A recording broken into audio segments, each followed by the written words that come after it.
Hello friends, welcome to my channel cooking life. ఈరోజు నేనైతే pressure కుక్కర్లో సింపుల్గా ఎగ్ బిర్యానీ చేసి చూపించబోతున్నాను. ఎగ్ పులావ్ అనుకోండి, ఎగ్ బిర్యానీ అనుకోండి, మీ ఇష్టము. లేట్ లేకుండా రెసిపీలోకి వెళ్ళిపోతాము. నేను ఇక్కడైతే 1 కప్పు రైస్ తీసుకున్నాను.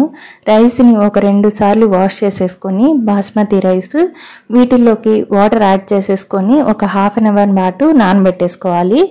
అలాగే ఇప్పుడు ప్రెషర్ కుక్కర్లోకి ఒక 2 టేబుల్ స్పూన్లు ఆయిల్ వేసుకోవాలి. అలాగే 1 టీ స్పూన్ నెయ్యిని కూడా వేసుకొని హోల్ గరం మసాలా స్పైసెస్ని వేసేసుకోవాలి. ఇవి లైట్గా వేగిన తర్వాత ఒక మీడియం సైజు ఆనియన్ని వేసేసుకొని లైట్ గోల్డెన్ బ్రౌన్ అయ్యేంత వరకు వేయించుకోవాలి. ఇలా వేగిన తర్వాత ఇందులోకి 1 టీ స్పూన్ జింజర్ గార్లిక్ పేస్ట్ని వేసుకోవాలి. నేనైతే 1 గ్లాస్కి రైస్కి తగ్గట్టు చేసి చూపించబోతున్నాను. మీరు రైస్ని కానీ అడ్జస్ట్ చేసుకోండి. ఇలాగా బాగా పచ్చివాసన పోయేంత వరకు 1 నిమిషం పాటు వేయించేసుకోవాలి హై ఫ్లేమ్ మీద. ఇలా బాగా వేగిపోయిన తర్వాత కొత్తిమీర, పుదీనా, ఒక 2 పచ్చిమిర్చి వేసేసుకోవాలి. వీటిని కూడా ఆయిల్లో మంచిగా వేయించేసుకోవాలి. లైట్గా కలర్ ఇలా చేంజ్ అయిన తర్వాత ఇందులోకి ఒక 2 టమాటోస్ మీడియం సైజ్వి అవి కూడా వేసేసుకొని చక్కగా మిక్స్ చేసేసుకోవాలి. నేను పెరుగు ఏమి యూస్ చేయట్లేదు, టమాటోస్తోనే చేస్తున్నాను. ఇలా బాగా మెత్తబడిపోవాలి. బాగా మెత్తబడిపోయిన తర్వాత ఇందులోకి మనం మిగిలిన స్పైసెస్ని యాడ్ చేసుకుందాము. రుచికి సరిపడా ఉప్పు వేసుకోవాలి. అలాగే ఒక ½ టీ స్పూన్ పసుపు, అలాగే 1 టీ స్పూన్ ధనియాల పొడి, 1 టీ స్పూన్ కారం మీకు నచ్చినట్టు మీరు కారం వేసుకోండి, ఎక్కువ తక్కువ చేసుకొని 1 టీ స్పూన్ బిర్యానీ మసాలా కూడా వేసేసుకొని ఆయిల్ సపరేట్ అయ్యేంత వరకు వేయించుకోవాలి.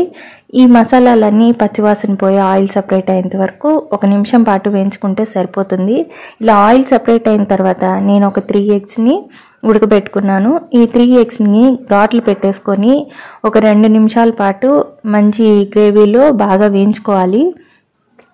ఇలాగా ఉప్పు కారం బాగా పట్టేలాగా ఒకసారి బాగా కలుపుకుంటూ మంచిగా వేయించేసుకోవాలి.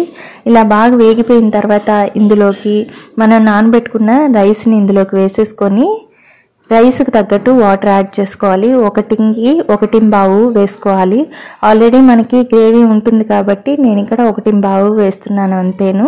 ప్రెషర్ కుక్కర్లో కాబట్టి ఒకసారి బాగా కలిపేసేసుకొని ఇందులోకి రుచికి సరిపడా సాల్ట్ కూడా వేసేసుకోవాలి. సాల్ట్ ఈ టైంలోనే చెక్ చేసేసుకొని అలాగే ఇందులోకి ఒక ½ లెమన్ని స్క్వీజ్ చేసేసుకొని ఆ లెమన్ని కూడా ఇందులో పిండేసేసుకొని లో ఫ్లేమ్లో పెట్టుకొని 1 విజిల్ రానిస్తే సరిపోతుంది. అంతేనండి, ఈజీగా అయిపోతుంది.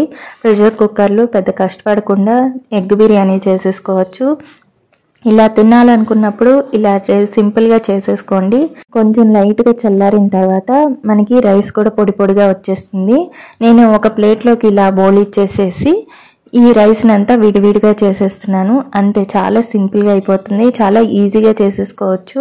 సింపుల్ అండ్ ఈజీ ఎగ్ బిర్యానీని మీరు ట్రై చేయండి. చాలా త్వరగా అయిపోతుంది. నచ్చితే లైక్, షేర్, సబ్స్క్రైబ్ చేయండి. Thank you for watching.